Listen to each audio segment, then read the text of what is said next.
बहुत ही विवादास्पद बयान दिया है फारूक अब्दुल्ला ने। तीसरे पक्ष की मध्यस्थता की वो वकालत कर रहे हैं, जिसे लेकर कई सवाल खड़े हो गए। लेकिन उनके बेटे अब उनके समर्थन में आ गए हैं। ट्वीट उन्होंने किया है। ट्वीट करके क्या बात कही गई है, ये देखिए। उमर अब्दुल्ला का यह कहना कि बयान को तोड़ मरोड़ कर पेश किया जा रहा है। फारूक अब्दुल्ला ने बातचीत में मदद की बात कही है, मध्यस्थता की नहीं। यह कहना है उमर अब्दुल्ला का। जम्मू कश्मीर के मुख्यमंत्री रह चुके हैं फारूक अब्दुल्ला के बेटे। उनका यह कहना कि बातचीत और मध्यस्थता में फर्क है, जैसे कि अमेरिका ने मदद और चीन ने मध्यस्थता की बात कही थी। हालांकि कश्मीर को लेकर राहुल गांधी और फारूक अब्दुल्ला दोनों के बयान पर बीजेपी बरस पड़ी है।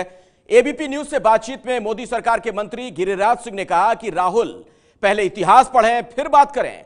गिरिराज ने फारूक से पूछा कि वो भारत के सांसद हैं या फिर पाकिस्तान के प्रवक्ता। राहुल गांधी और फारूक अब्दुल्ला ने कश्मीर के बारे में जो बयान दिया उसके बारे में बातचीत करने के लिए हमारे साथ हैं केंद्रीय मंत्री गिरिराज सिंह। गिरिराज जी, राहुल गांधी ने कहा कि नरेंद्र मोदी की नीतियों के चलते कश्मीर आज जल रहा है, क्या आप जवाब देंगे? राहुल जी बड़े घर में पैदा लिए हैं, कुछ भी बोल दे, लेकिन इतिहास तो पढ़ लें। इतिहास गवाह है कि कांग्रेस की गलत नीतियों के कारण और उनके नाना श्रीमान नेहरू जी के कारण आज कश्मीर की दुर्दशा है।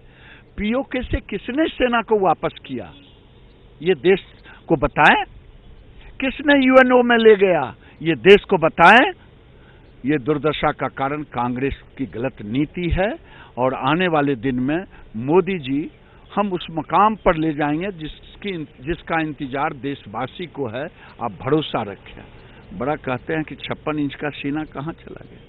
56 इंच का सीना ने तो ऐसा किया कि चाहे कोई अपने को ताकतवर समझे दुश्मन, लेकिन भारत की सीमा में पैर रखने की हिम्मत नहीं हो रही है। ये है 56 इंच का सीना।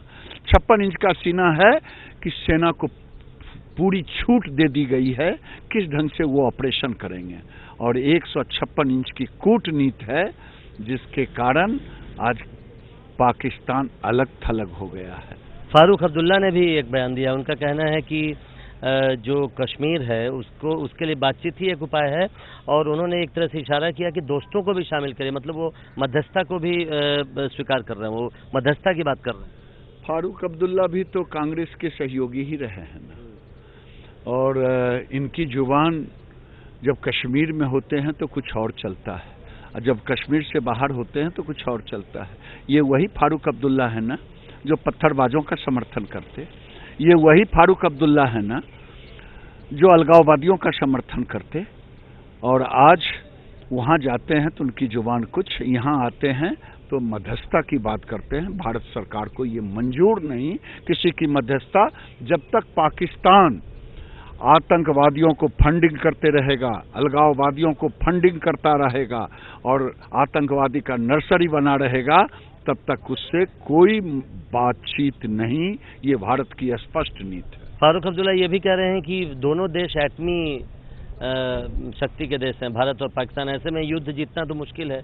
वो किसको ये बात कह रहे हैं? मुझे तो लग रहा है फारूक साहब आप भारत के सांसद हैं, भारत के प्रतिनिधि हैं कि पाकिस्तान के स्पोक्स पर्सन हैं। मुझे डराने का काम न करें, देशवासियों को डराने का काम न करें। भारत और भारत का प्रधानमंत्री दोनों की नीति है, दोनों में आत्मबल है, सेना में, नेतृत्व में, कि हम उसका मुकाबला करने के, हर दुश्मन के हर चाल का मुकाबला करने को तैयार। ये है एबीपी न्यूज, आपको रखे आगे।